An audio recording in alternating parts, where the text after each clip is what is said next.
યમુનાજીના ગુણગાન કરવાથી તમે તો પુષ્ટિ પુરુષોત્તમને પામી જશો. શેષ સહસ્ત્રમુખ નિષદિન ગાવત પાર ન પાવત તાહી પાવો. શેષજી હજારો મુખોથી ગાન કરવા છતાં એનો પાર નથી પામી શકતા. એવા પુષ્ટિ પુરુષોત્તમ મોટા મોટા દેવતાઓને પણ જે દુર્લભ છે, વૈકુંઠ આદિ અંદર ગોલોક ધામમાં અખંડ રાસમાં બિરાજે છે, એ પુષ્ટિ પુરુષોત્તમની સહજ પ્રાપ્તિ કેવલ યમના ગાવા માત્રથી થઈ જાય છે. વિચાર કરો, આનાથી યમુનાજીના નામથી સરળતમ સાધન ભગવત પ્રાપ્તિનું બીજું કોઈ નથી. સુગમતા, સહજતા, સરળતમ સાધન કેવલ નામ. એવા શ્રી યમુનાજી કે જે સહજ નામથી પામી શકાય, દુર્લભ ને સુલભ કરી નાખે, એ જ કૃપા છે. પ્રભુની કૃપા કઈ, યમુનાજીની કૃપા કઈ કે જે દુર્લભ છે, આપણા માટે પ્રાપ્ત કરવું સહજ નથી, એવાને સુલભ કરી નાખે. એટલે કે જે સુખ જેની કલ્પના પણ આપણે સ્વપ્નમાં પણ ન કરી શકીએ. તમે એવી કલ્પના કરી શકો, જગતના નાથને તમે જગાડો? કલ્પના થાય? પણ રોજ જગાડીએ છીએ કે નહીં? તમે કલ્પના કરી શકો, દુનિયાને જમાડનારો પરમાત્મા, એને કોળીઓ ભરી ભરીને તમે આપો? શેષ મહેશ ગણેશ દુનેશ સુરેશ જાય નિરંતર ધ્યાવે, જાહી અનાદિ અખંડ અનંત છેદ અભેદ સુવેદ બતાવે, નારદ સે સુખ જાહી રટે, પછી હારી તો પૂરી પાર ન પાવે, તાહી અહિર કી છોરિયા છછિયા પર છાછ પે નાચ નચાવે. અહિરની છોકરી એ છછિયા પર છાછ પર નાચ નચાવે છે. કેવું સામર્થ્ય! જે મોટા મોટા દેવતાઓને દુર્લભ છે, એ યમુનાજીના નામથી અતિશય સુલભ છે. એવું યમુનાજીનું નામ છે, એવી મહિમા યમુનાજીના નામની છે. એવું મહાત્મ્ય ગાન કરતા કહ્યું, સકલ સુખ દેન હાર તાતે કરો ઉચ્ચાર, અર કરત હો વારંવાર જીન ભૂલાવો. સકલ સુખ દેનહાર, સકલ સુખને આપનારા યમુનાજી છે. અને ભક્તનું સુખ ભગવાનની બાદબાકી કરીને કોઈ વસ્તુમાં ન હોય. એ વસ્તુઓ પણ એના માટે સુખકારક એટલા માટે છે કે આ વસ્તુથી ઠાકોરજી રાજી થશે. અને એટલા માટે પ્રભુની સગવડતા, પ્રભુની પ્રસન્નતા જે વસ્તુથી સિદ્ધ થતી હોય, એ વસ્તુ વૈષ્ણવ માટે સુખકારક છે. અને એટલા માટે સકલ સુખ દેનહાર તાતે કરો ઉચ્ચાર, સકલ સુખ આપનારા સકલ એટલે ઉચ્ચાર કરો, કહતો હું બારંબાર જીને ભૂલાવો. અને એટલે માટે વારે ઘડીએ કહું છું કે યમુનાજીને ભૂલતા નહીં ક્યારે. જે આવી કૃપા કરનારા છે એનું વિસ્મરણ ન થવું જોઈએ. નંદદાસ કી આસ શ્રી યમને પૂરણ કરી, તાતે ઘરી ઘરી ચિત્ત લાવો. નંદદાસજી કહે કે મારી આશ તો યમુનાજીએ પૂરી કરી છે, મારા મનોરથો તો યમુનાજીએ પૂરા કર્યા છે, અને એટલા માટે ચિત્ત એમના ચરણોમાં લાવો. મન ક્યાંક રાખવા જેવું હોય. જો દરેક વસ્તુ સાચવવાની એક જગ્યા હોય. મોંઘો હીરો હોય તો આપણે તિજોરીમાં રાખીએ, મોંઘી ઘડિયાળ હોય તો કબાટના ખાનામાં રાખીએ, મોંઘા કપડા હોય તો આપણે તારા કબાટના ખાનામાં મૂકીએ, સારી રીતે લટકાવીએ. ક્યાંક કોઈ મોંઘી કોઈ વસ્તુ કે ગિફ્ટ હોય કે મૂર્તિ હોય તો ડ્રોઈંગ રૂમમાં રાખીએ. દરેક કિંમત અનુસાર એને રાખવાની જગ્યા જુદી હોય છે કે નહીં? સેકન્ડ હેન્ડ ગાડી લીધી હોય તો ઘરની બહાર રાખો, પણ નવી પેટી પેક મોંઘી મર્સિડીઝ લીધી હોય એમ કહો ચલો આ જૂની બહાર કાઢો, નવી અંદર લો.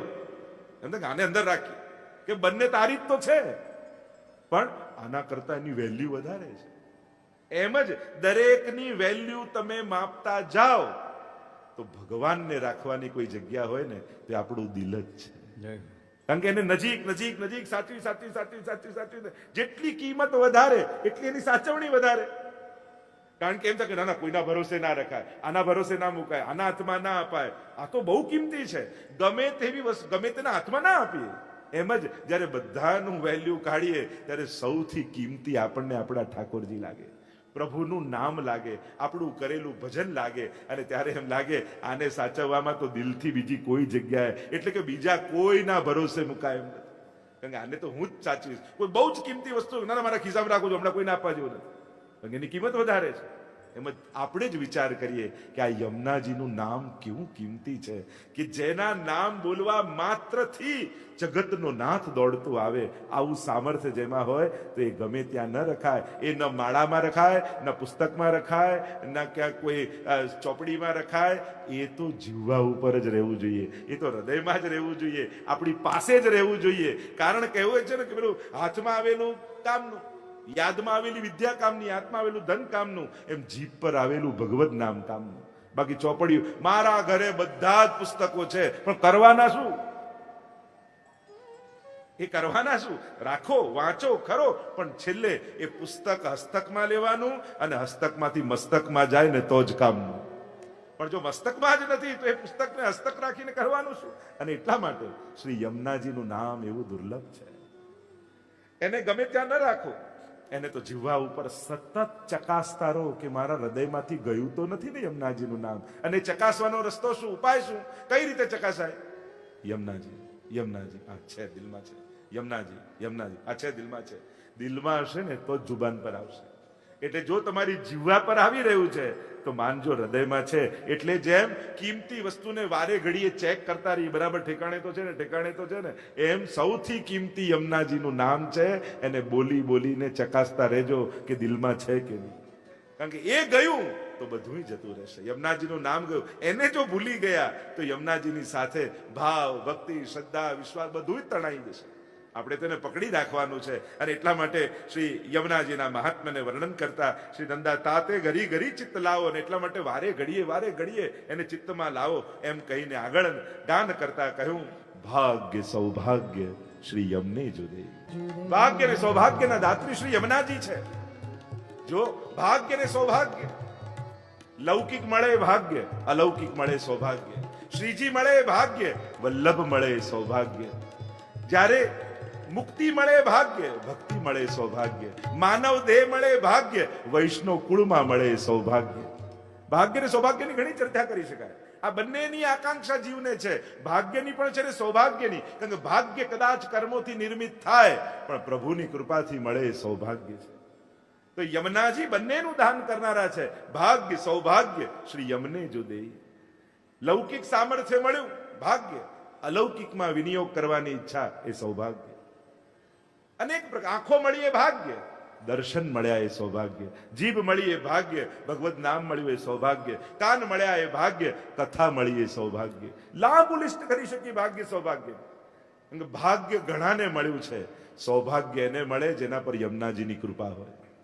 અને સૌભાગ્યના દાત્રી એટલે કે ભાગ્યને સૌભાગ્ય બનાવનારા શ્રી યમુનાજી છે. કારણ કે પિયરનું સુખ એ ભાગ્ય કહેવાય, પતિનું સુખ એ સૌભાગ્ય કહેવાય. અને એટલા માટે શ્રી મહાપ્રભુજી કૃપા કરી અને પ્રભુના સુખનું દાન કરે છે. એ સૌભાગ્યની પ્રાપ્તિ શ્રી યમુનાજી કરાવે છે. એ અનેક પ્રકારથી લાંબી ચર્ચા આપણે કરી શકીએ, પણ સમયને ધ્યાનમાં રાખી આપણે અગ્રસર થઈએ છીએ. ભાગ્ય સૌભાગ્ય શ્રી યમને જો.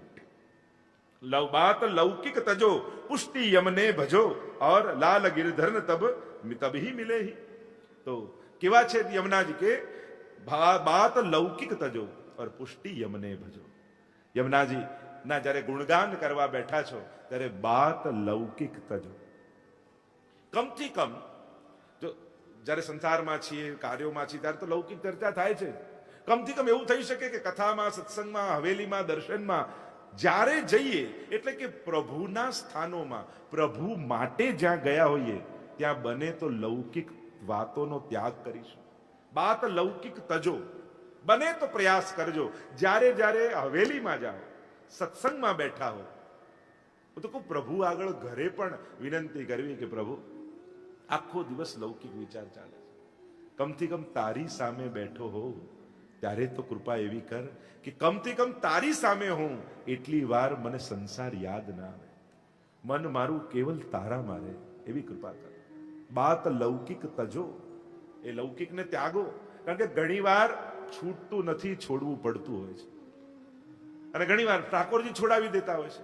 આ સંસારમાં કડવા અનુભવો કેમ થાય છે? ઘણી વાર લોકો કહે ને કે આ બધા સંસારમાં એવા કડવા અનુભવ એ એટલા માટે થયા છે કે તમને ન ભાવે એટલા માટે. હવે કડવી વસ્તુ આપણને કોઈ ચખાડે તો આજ પછી નહીં ખાઈએ, બહુ કડવું લાગે, આપણે લાગે ને એમ સંસારે કેટલી વાર કડવાશનો અનુભવ કરાવ્યો, ખબર નહીં, આપણો સ્વાદ છૂટતો જ નથી. દરેક કોળી એક વિચાર આવે, આ તો ગળ્યો જ હશે હો. આટલી વાર કડવાશનો અનુભવ થયો, પણ લીમડાની ડાળને જેટલી વાર કાપશો, નાના મોટા ટુકડા કરશો, પણ ખાશો તો કડવો જ રહેવાનો છે. આ આંબાની ડાળ નથી, એ ડાળ જ લીમડાની છે. ફરક એટલો છે કે જો માણસ, ભગવાન ઘણી વાર આપણા કાર્યોને સાચવી લે છે, અને સંસાર કેટલી વાર દગો આપે છે. અનેક વાર આપણા વિશ્વાસને સંસારે તોડ્યો છે, છતાંય ખબર નહીં સંસાર પરથી વિશ્વાસ ઉઠતો જ નથી. અને ભગવાને કેટલી વાર આપણા વિશ્વાસને રાખી લીધો છે, છતાંય ભગવાન પર વિશ્વાસ બેસતો જ નથી. હંમેશા શંકા, હંમેશા શંકા, ભગવાન પર જ શંકા હંમેશા. પ્રભુ હંમેશા સાચવી લે છે.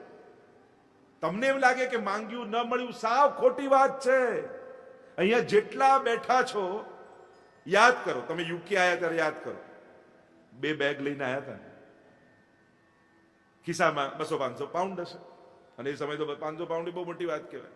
મોટા ભાગના 90% લોકોની, અહીંયા જન્મેલા છોકરાની વાત નથી કરતો, પણ જે શરૂઆત વિચાર કરો, તમને જે મળ્યું છે એ તમે જીવનમાં ક્યારેક કલ્પ્યું હતું ખરું કે આવી ગાડીમાં ફરતા હોઈશું, આવા ઘરમાં હોઈશું, આવો પરિવાર હશે, આવી સુવિધાઓ? માંગ્યુંની વાત નથી કરતો. તમને ઠાકોરજીએ માંગ્યું એ નથી આપ્યું, તમે કલ્પનાય નહોતી કરી એ આપ્યું છે. ચિંતન તો કરો, વિચાર તો કરો. તમે જે અત્યારે ભોગવી રહ્યા છો ને એ તમે કલ્પનાય નહોતી કરી. સ્વપ્નમાં નહોતું વિચાર્યું કે એક દિવસ આ રીતે હું અહીંયા રહેતો હોઈશ. એટલે કોઈ એ ફરિયાદ કરે કે માંગેલું મળ્યું યા માંગેલું ન મળ્યું, બધી ખોટી વાત. કલ્પ્યું નતું એ મળ્યું છે, ઠાકોરજી એ આપ્યું છે તમને. જ્યારે ચિંતન કરીને હિસાબ કરવા બેસશો ને ત્યારે આંખમાંથી આંસુ નીકળશે કે પ્રભુ, આ તો મેં માંગવાની હિંમતે નહોતી કરી કે મને થોડી મળે, અને એ તે મને લાઈને આપી દીધું છે. તારો કેટલો ઉપકાર મારા ઉપર છે. આપણે ક્યારે હિસાબ માંડતા નથી, ખાલી માંગ્યું ના મળ્યું એટલે ખબર નહીં ભગવાન મારી પર શેનો. અરે નારાજ ક્યાં, 4 હાથ છે તમારા પર. કલ્પના નહોતી કરી એ જીવન ભગવાન આપે છે, અને છતાંય જો ફરિયાદ કરવા જઈએ તો કયા મોડે દઈશ. તો અહીંયા કહ્યું કે બાત લૌકિક તજો પુષ્ટિ યમને ભજો. લૌકિક તો ઠાકોરજી સાચવાના જ છે, હવે ભક્તિ નહીં કરો તો ક્યારે? પુષ્ટિ યમને ભજો. કઈ ડેટ ને ટાઈમ? ચલો આપણે બધા ભેગા મળીને એકબીજાની ડેટ લખી દઈએ. ચલો આ દિવસથી હું ચાલુ કરીશ. ક્યારે? હવે નહીં તો ક્યારે? કઈ ઘડીએ? કયા આવશે? ને ચાલુ કરીએ એનો અર્થ એમ નથી કે કામ ધંધો મૂકીને બધું બસ માળા ફેરવા. ના, બધું જ કરો, પણ ધીરે ધીરે એના પર ભરોસો રાખી વિશ્વાસ મૂકતા જાઓ. એણે જે આપ્યું છે એને આભાર માનતા જાઓ. એ જ કરાવનારો છે, અને એ જ કૃપા કરીને આ બધું. જેટલો વિશ્વાસ વધારે અને ભગવાન પર જેટલી શ્રદ્ધા વધતી જાય એટલે આ જીવનની દિશા બદલાતી જશે. કેમ કરીને એનો આભાર. હું તો ઘણી વાર એટલે જ કહું કે કથામાં હું ઘણી વાર કીધું કે ટીવી આપે ને 10 વાર થેન્ક યુ કહીએ, આંખ આપે ને ક્યારે થેન્ક યુ ના કહીએ. વસ્તુઓ અને સાધન આપનારના આભાર માનીએ, પણ જેને જીવન આપ્યું એને ક્યારે આભાર નહીં માનવાનો. આ જીવનમાં જેનો ઉપકાર માનવા જેવો છે એનો ક્યારે આપણે માનતા જ નથી, કારણ કે એનો તો આપણો અધિકાર માનીએ છીએ. આ બધી વસ્તુ તો મારો અધિકાર હતો, એમાં ભગવાન વચ્ચે ક્યાંથી આવ્યા? આપણને તો એમ લાગે ભગવાન વચ્ચે આવવાનો નથી, એ જ આપનારો છે. અને એટલા માટે હંમેશા યાદ રાખજો, પ્રભુએ તમારું લૌકિક સાચવી લીધું છે, તમે એનું અલૌકિક સાચવી લો તો જીવનની ઘટના ઘટી જશે, બંને બેલેન્સ થઈ જશે. બસ ક્ષણો છે, સમય છે, હવે સમજણ આવી છે તો ઝડપી લો તકોને. એક માળાથી શરૂ કરો, એક યમનાષ્ટકના પાઠથી. અને એ તો મને ભરોસો જ છે, જે નહોતા કરતા આ કથા પછી એક યમનાષ્ટક તો બધા કરવાના જ છે. અને બહેનોને બાજુમાં ખૂણી મારવી હોય તો છૂટ છે, જો બાજુમાં બેઠા હોય તો ગમે તેમ ના મારતા પાછા. તો મૂળ વાત એ છે, હવે નહીં તો ક્યારે, 5 મિનિટથી. અને એને નાનું માની ના કરતા. આ યમનાષ્ટક છે, યમુનાજીનું નામ છે, જે પ્રભુને ગોલોકથી ખેંચીને તમારા ઘર સુધી લઈ આવે એવું આ એક બટન છે. આ દબાવશો ને તે ત્યાંથી દોડતો નીકળશે અને તમારા ઘરના મંદિરમાં આવીને બિરાજી જશે. એવું સામર્થ્ય આ યમુના નામમાં છે. અને જયારે આ સામર્થ્યને સમજીને નામ લેશો ને તો એક યમનાષ્ટક પણ બહુ બધું કામ કરશે, ઘણું મોટું કામ કરશે. તમારી એક સાઈન એ 100 પાઉન્ડે કાઢી શકે, 1000 પાઉન્ડે કાઢી શકે, લાખ પાઉન્ડે કાઢી શકે, મિલિયન પાઉન્ડે. એવું હોય કે ના મિલિયન માટે વધારે સાઈન કરવી પડે, લાખ માટે એનાથી ઓછી સાઈન, 1000 માટે, એવું હોય? એ જ સાઈન છે ને, એનાથી 100 નીકળે, 1000 ઉપડે, લાખે ઉપડે ને. એમ જ એક વાર યમુનાજીનું નામ છે, એનાથી પૂર્ણ પુરુષોત્તમ પોતાના સમગ્ર વૈભવ સાથે તમારા ઘરે આવી જશે. એક વાર લીધેલું નામ, એક વાર. નામની તાકાત, એક નામની તાકાત. વિચાર કરો, એમાં કઈ 100 વાર લખવું પડે 100 માટે? જરૂરી નથી. આ એક નામની તાકાત છે. વિચાર કરો, એક લૌકિક નામ આટલું સામર્થ્ય રાખતું હોય તો યમુનાજીનું એવું અલૌકિક નામ, એના સામર્થ્યની તો આપણે કલ્પના નથી કરી શકતા. तो बात लौकिक तजो श्री यमने पुष्टि यमने भजो और लाल गिरधर न तब जब ही मिले ही અને ત્યારે શ્રી ઠાકોરજી આવીને મળશે જ્યારે અલૌકિક ભાવથી અને ભગવદીય સંગ કરત બાત ઇનકી લહે और સદા સાનિધ્ય રહે કેલીમય અને ભગવદીયો સાથે સંગ રહી અને બાત યમુનાજીની કરે યમુનાજીના ગુણગાન તો કરે પણ મહત્તા સંગની પણ છે કોની આગળ કોની સાથે તમે ભગવદ નામ લઈ રહ્યા છો કારણ કે જેનો સંગ કરશો એનો પ્રભાવ તમારા ભગવત નામમાં એટલે તો ઘણીવાર સામૂહિક રૂપે ભજવા સાથે મળીને પાઠ કરવા આનું કારણ શું એકલા એકલા કરી લઈએ તો ના ચાલે કેમ આપણે સત્સંગ મંડળમાં જઈને હવેલીમાં બેસીને બધા વૈષ્ણવની સાથે બેસીને ભગવત નામ લેવા કારણ કે આટલા વૈષ્ણવ બેઠા હોય કોણ જાણે એમાં કોણ કેવો ભગવદી હોય કે જે અખંડ ભગવત નામ જપતો હોય એવો ભાવવાળો હોય એ 25-50 જણ બેઠા હોય એમાંથી કોઈ એક ભગવતી હોય જે ખૂબ ભગવત નામ લેતો હોય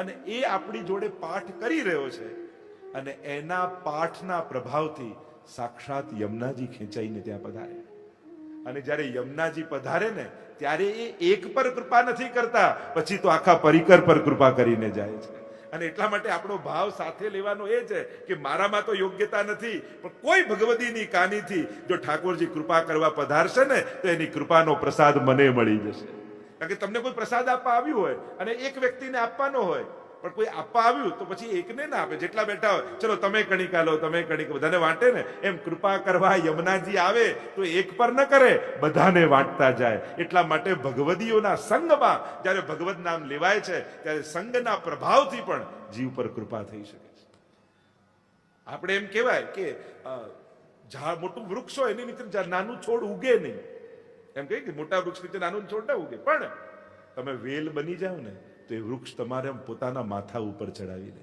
પોતાના વૃક્ષ છોડપણાનો અહંકાર છોડી અને દીનતાની વેલ બનીને વીંટળાઈ જાઓ તો એ માથે એમ કોઈ મહાન ભગવતીની સામે આપણે તો તુચ્છ છીએ કાંઈ નથી પણ વેલ જેવી દીનતા આવીને ચરણ પકડી લો ને તો ભગવતીઓ આપણને માથે ચડાવી અને ઠાકોરજી કૃપાના અધિકારી બનાવી દે તો ભગવતી સંગ એટલે શું વેલને મળેલો વૃક્ષનો સંગ કે જેના સંગથી એ વેલ બંધાતી નથી બાંધતી નથી ટેકો લઈને પોતાનો વિકાસ કરે છે એમ આપણે ક્યાં બંધાઈ નથી જવું પણ એના આધારે આપણી ભક્તિનો વિકાસ થઈ જશે એ જ તો સંગ છે એકબીજાના ભાવના સંગથી પ્રભુની પ્રાપ્તિનો પ્રયાસ તો સંગ ભગવદી કો રહે ભગવદી સંગ કર બાત ઇનકી લહે और સદા સાનિધ્ય રહે કેલીમય અને એટલે શ્રી યમુનાજીનું સદાય સાનિધ્ય બન્યું રહે ભગવદીઓના સાથે સંગ કરવાથી નંદદાસ જા પર કૃપા શ્રી વલ્લભ કરે તાકો શ્રી યમુનાજી સર્વસ્વ જુદે નંદદાસ કહે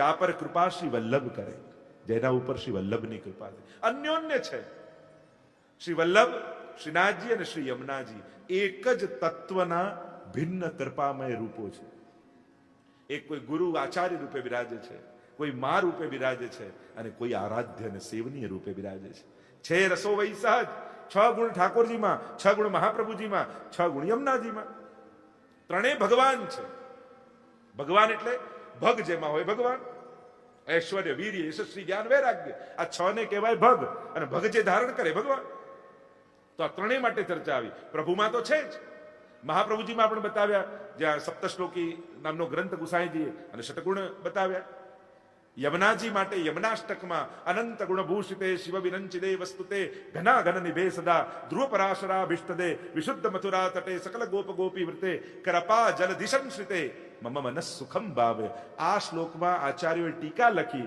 તેમાં 6 ગુણ યમુનાજીમાં છે એવું અર્થઘટન કર્યું હમણાં વિસ્તારમાં નથી જતો અનંત ગુણભૂષિત ઐશ્વર્ય શિવ વિરંચ મોટા મોટા દેવતાઓ ભજે તો વીર્ય ઐશ્વર્ય વીર્ય યશ ઘનાઘન એ યશ છે કે જેમ વરસાદ વરસે એ નાળા કે સરોવર કે તળાવ ન જ હોય તો બધા પર સરખું વરસે આ તો એમનો યશ છે એ રીતે 6 ગુણ બતાવ્યા આચાર્યો ટીકામાં એટલે ત્રણેયમાં એ તત્વ બિરાજમાન છે એમ અર્થઘટન કર્યો તો કહ્યું નંદદાસ જા પર શ્રી વલ્લભ કૃપા કરે કારણ કે આ માર્ગમાં ફળ વલ્લભની કૃપા વગર મળતું નથી પુષ્ટિ માર્ગ એ સ્વયંના પુરુષાર્થથી સિદ્ધ થનારો માર્ગ નથી પણ વલ્લભની કૃપાથી પ્રાપ્ત થનારો માર્ગ છે આ માર્ગમાં કૃપા દ્વારા પ્રાપ્તિ છે સાધન દ્વારા જે સાધન માર્ગ હોય ત્યાં પ્રયાસ અને પુરુષાર્થ કામ લાગે પણ આ કૃપા માર્ગમાં તો કોઈના આશીર્વાદ કામ કરી જતા હોય છે અને જ્યારે શ્રી વલ્લભના આશીર્વાદ મળે છે કે અરે તમારા ઉપર બે હાથ નહીં, ઠાકોરજીના 4 હાથ હોય છે, 2 પોતાના અને 2 યમુનાજીના,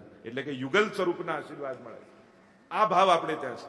તો કહત નંદદાસ જા પર કૃપા શ્રી વલ્લભ કરે, તાકો શ્રી યમને સર્વસ્વ દેહી, પોતાનું સર્વસ્વ આપે છે એમ કહી અને આગળના પદને ગાન કરતા હવે સુરદાસજીના પદો, 4 પદો સુરદાસજીના છે. આજે થોડી શીઘ્રતાથી દર્શન કરી રહ્યા છે. અને સુરદાસજી કહે, નામ મહિમા એસી જુજાનો.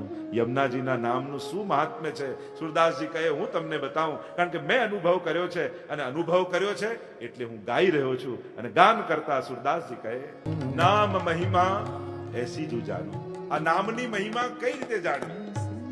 નામ એ જ છે, લેનારો કેવો છે એના પર આધાર રાખે. મર્યાદિક કહે લૌકિક સુખ લહે, પુષ્ટિ કો પુષ્ટિ પથ નિશ્ચય જુમાનો.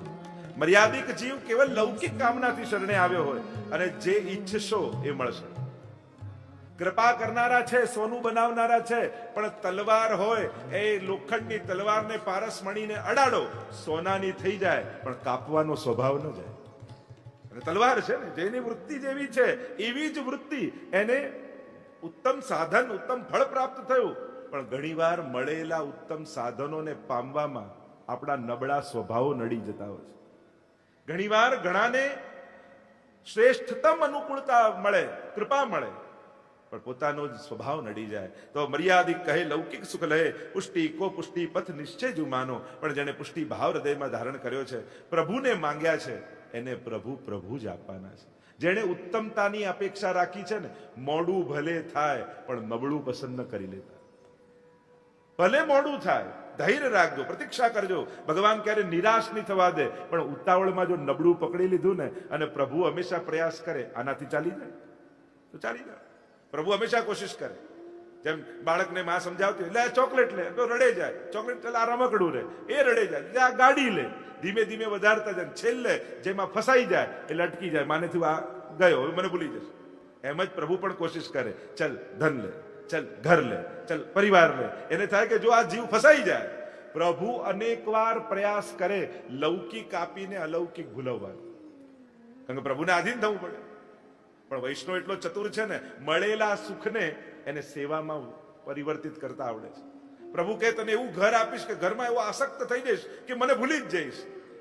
તો વૈષ્ણવ એમ કે આપ ભલે એવું ઘર આપજો, હું એ ઘરમાં જ આપની સેવા પધરાવી લઈશ, એટલે મારું ઘર જ મંદિર બની જશે. એટલે હું લૌકિકમાં આસક્ત. અચ્છા તો તને ધન આપીશ તો તું ફસાઈ જઈશ. ધન આપશો ને તો હું આવી કથાઓ કરાવીશ, એટલે આપનું જ ચિંતન ચાલ્યા કરે તો હું ફસાઈશ નહીં. અચ્છા તો તને પરિવાર એવો આપીશ કે તું ફસાઈ જઈશ. વૈષ્ણવ કે હું બધાને બ્રહ્મ સંબંધ કરાવીને વૈષ્ણવ બનાવી લઈશ, મને ઘરમાં જ સત્સંગ મળી જશે. તમે ભલે લૌકિકમાં ફસાવાની કોશિશ કરો, હું લૌકિકને અલૌકિક બનાવી એને જ મારા ઉદ્ધારના કારણ બનાવી લઈશ. એટલે અલૌકિક ગોતવા જવાની જરૂર નથી, મળેલા લૌકિકને અલૌકિક દ્રષ્ટિએ જોવાની જરૂર છે. કોઈ વસ્તુમાં લૌકિકનો સિક્કો છોડી છે, આપનો એના તરફનો દ્રષ્ટિકોણ એ વસ્તુને લૌકિક કે અલૌકિક બનાવે છે. એટલે ક્યાંક કોઈ અલૌકિક પદાર્થોને શોધવા, ગોતવા ના નીકળો. તમારા જ લૌકિક પદાર્થોને તમારે અલૌકિક કરવાના છે, પ્રભુ પરક કરીને. અહીંયા કહ્યું શ્રી યમને, એટલે કહ્યું સ્વાતિ જલ બિંદુ જબ પરત હે જાહી મેં, તાહી મેં હોત તેસો જુવાનો. એમ કહેવાય સ્વાતિ બિંદુ, નક્ષત્રમાં જે બિંદુ હોય ને, એ જેમાં પડે એના જેવું રૂપ લઈ લે. એ છીપમાં પડે તો મોતી બની જાય, એ કેળમાં જાય તો કપૂર બની જાય, એ કાલીય જે સર્પ હોય એના મુખમાં જો જાય તો એ વિષ બની જાય. જેમાં એ બિંદુ પડે, બિંદુ એ જ છે સ્વાતિ નક્ષત્રનું બિંદુ, પણ જેવા પાત્રમાં જાય છે એવો આકાર ધારણ કરી, તેસો જુવાનો, એવું વર્ણ, એવું વપુ ધારણ કરી લે છે. એમ જ યમુનાજીનું નામ પણ સ્વાતિ બિંદુ છે. તમારા મનમાં જેવો ઘાટ હશે, જેવી ઈચ્છા હશે, એ નામ તમને એ આપશે. પણ મહાન પાસે તુચ્છ મેળવવાની આકાંક્ષા ન રાખતા. યમુનાજીનું નામ કોઈ લૌકિક મેળવવા, એ લૌકિક આપે છે, એનો પ્રભાવ છે, એ તો બધું સિદ્ધ કરે. વૈષ્ણવનું લૌકિક અલૌકિક બધું સિદ્ધ કરે, પણ એવું અલૌકિક ઈચ્છશો તો લૌકિક સહજમાં થઈ જશે. અહીંયા કહ્યું કે જે રીતે લેશો, જે રીતે એને સ્વીકારશો એવું રૂપ બનીને સામે આવશે. શ્રી યમને કૃપા સિંધુ જાની, સ્વાતિ જલ બહુ માની, और સુર ગુણપુર કહાનો બરની બખાનો. કહ્યું કે શ્રી યમુનાજી કૃપા સિંધુ છે, અને આ સ્વાતિ બિંદુ જાની, બહુ જા માની, સ્વાતિ બિંદુ જેવું છે. જેમાં મૂકશો ને એવો રૂપ ધારણ કરી લેશે. એમ કહેતા સુરદાસજી 22મા પદમાં ભક્ત કો સુગમ શ્રી યમને અગમ ઓરે. યમુનાજીની સરળતાનું શ્રવણ કરી એના ગુણગાન સાંભળી તમે એમ ન માની લેતા કે યમુનાજી એટલા સરળ છે ગમે તે ગાય એને મળી જાય. સરળ છે, સસ્તા નથી. સહજ છે, સસ્તા નથી. યમને કહ્યું ભક્ત કો સુગમ શ્રી યમને અગમ ઓરે. એ તો ભક્તોને સુગમ છે. આ જે કાંઈ પણ ચર્ચા થઈ રહી છે સરળતાની, સહજતાની, યમુનાજી એવા છે જે ભક્તોને સુગમ છે પણ બીજા માટે તો અગમ છે. એનો પાર ન પામી શકાય એવા છે. પણ જેણે પ્રભુને પોતાની શરણાગતિ સિદ્ધ કરી છે એના માટે યમુનાજી બહુ સહજ છે. શ્રી યમને સુગમ અગમ ઓરે, બીજા માટે બહુ દુર્લભ છે. એવા શ્રી યમુનાજીનું મહાત્મ્ય સુરદાસજી આ ખૂબ સુંદર રીતે વર્ણન કરે છે. સમાભાવ છે. સીધા આપણે જઈએ 41મા પદ તરફ અને 41 પદનું સાથે મળી ગાન કરી, રસદર્શન કરી અને એના સર્વોચ્ચતા તરફ આપણે પ્રયાણ કરીએ. 40 પદ બાદ 41મું પદ માનો માળા ફેરવતા હોય અને એનું સુમેરું આવે એમ આ સુમેરુ રૂપ પદ અને શરણ પ્રતિપાલ ગોપાલ રતિવર્ધિની. 40 પદ વિરામ થયા બાદ 41મું પદ કૃષ્ણદાસ અધિકારીનું મૂક્યું. કારણ જેનો અધિકાર હોય ને એ જ 41 સુધી પહોંચી શકે. આ એક સુધી પહોંચી શકે. ચાલે તો બધા જ છે પણ આ એકને એ પામે જેને યમુનાજીએ અધિકાર આપ્યો હોય, જેને વલ્લભ અને ગુસાઈજીએ અધિકાર આપ્યો હોય. એટલે જ કૃષ્ણદાસ, નહીં તો સુરદાસજીનું લે સૌથી પહેલા તો જુના એ છે કુંભનદાસજી પહેલા સેવક છે કે કોઈના પણ ઘણી ચર્ચા કરી શકાય કે કોને મૂકી શકાય 41મા પદમાં, પણ કૃષ્ણદાસ અધિકારીનું એટલા માટે છે કારણ યમુનાજીની કૃપાથી જે કૃષ્ણનો દાસ થયો છે ને એને જ અધિકાર છે આ એક યમુનાજીને પામવાનો. અને એટલા માટે કૃષ્ણદાસ અધિકારીનું 41મું પદ શરણ પ્રતિપાલ ગોપાલ. માનો 40 પદોના સાર રૂપ, શિખર રૂપ. જેમ પર્વત પર ચડતા જાઓ અને શિખર પર આવો અને શિખર પર આવો તો તમને આખું પર્વત દેખાય, આખું દ્રશ્ય દેખાય. એમ જયારે 41મા પદના શિખર પર હો છો ત્યારે તમને 40 પદની એ માળા દેખાય કે આ એક એક મણકો છે અને એક એક મણકો અને ત્યાં એક એક મણકામાં શ્રી યમુનાજી છે. એનું મહાત્મ્ય છે, લીલા રૂપ ગુણ ધામ આ બધું જ બિરાજમાન છે. અને શિખર ઉપર 41મા પદે છે શરણ પ્રતિપાલ ગોપાલ રતિવર્ધિની અને ઉભય કર જોર કૃષ્ણદાસ વિનંતી કરે કરો અબ કૃપા કલિંદ ગિરી નંદિની. શરણ પ્રતિપાલ શરૂઆત થયું સંગથી, પિય સંગ રંગ ભરી કરી કલોલે. સંગથી શરૂઆત થઈ પહેલા પદમાં, વિરામ થયો શરણ પ્રતિપાલ. તો સંગ યમુનાજીનો રાખશો તો શ્રી ઠાકોરજીની શરણાગતિને પ્રાપ્ત થશો. એક ચર્ચા આપણે એક પદ સાથે કરી શકીએ. બીજું પદ, ત્રીજું પદ, ચોથું, એમ 41 આ 41મા પદ જોડે 40 પદોને જોડી શકીએ. શરણ પ્રતિપાલ ગોપાલ રતિવર્ધિની, શરણાગતને પ્રતિપાલન કરનારી. એક માનો જનની રાખત પુત્ર બારે, એક નાનકડા બાળકને જેમ માં સાચવે છે એ જ રીતે યમુનાજી આ જીવરૂપી બાળકને સાચવે છે. એનું રક્ષણ પોષણ બધું જ યમુનાજી જેમ માં કરે છે એમ આ ભક્તિ માર્ગમાં, પુષ્ટિ માર્ગમાં તમારી ભાવની રક્ષા અને તમારા કૃપાનું પોષણ એ યમુનાજી જ કરનારા છે. શરણ પ્રતિપાલ. શરણની ઘણી બધી ચર્ચા આપણે કરી શકીએ. આશ્રય, આધાર, શરણાગતિ, આ બધા જુદા જુદા તત્વોની ચર્ચા કરી શકીએ છીએ. શરણ પ્રતિપાલ ગોપાલ રતિવર્ધિની. યમુનાજી કેવા છે? ભગવત પ્રેમનું દાન કરવા વાળા છે એવા શ્રી યમુનાજી છે. અને છેલ્લે કૃષ્ણદાસ કહે કૃષ્ણદાસ ઉભય કર જોર. કારણ કે બધા ગુણગાન કર્યા પછી, બધું મહાત્મ્ય ગાયા પછી જીવને એની અસમર્થતાનું ભાન થાય કે હું તો બીજું કાંઈ કરી શકું એમ નથી, નમન કર્યાથી અધિક. આપને શું કરી શકીએ? પ્રણામો દુઃખ. ભાગવતમાં પણ પ્રણામો દુઃખ સમનમ. છેલ્લે પ્રણામ કર્યા. કારણ કે જ્યારે મહત્તા દેખાય ને, ભગવાન મોટા છે સમજાય તો પોતાની અલ્પતાનું ભાન આપમેળે થઈ જાય. ભગવાનની મોટાઈ સમજમાં જેને નથી આવતી ને એ જ પોતાને મોટો માને છે. હું આમ કરી શકું, હું અહીંયા બેઠો છું, મારી આ સત્તા. લોકોને મોટાઈ એને જ લાગે છે જેને ભગવાનની મોટાઈનું ભાન નથી. જ્યારે પ્રભુના સામર્થ્યનું ભાન થાય એ જ ક્ષણે પોતાની અસમર્થતાનું જ્ઞાન સહજ થઈ જાય કે હું તો કાંઈ કરી શકું એમ નથી. કરતુમ અકર્તુમ મન્યથા કરતુમ તો એ જ છે. ઉભય કર જોર કૃષ્ણદાસ વિનતી કરે. અને એટલા માટે દૈન્યતા, અસમર્થતા આવે ને પછી આજ્ઞા ન થાય, પછી યાચના ન થાય, પછી તો વિનંતી થાય. એ અમારી વિનંતી છે. એથી કરો કૃપા કલિંદ ગિરિનંદની. બસ એક જ વસ્તુ આ 41 પદ ગાયા પછી, સાંભળ્યા પછી એટલું જ માંગુ છું, હે યમુનાજી તમારી કૃપા અમારા પર રાખજો, સદાય આપની કૃપા અમારા પર રહે.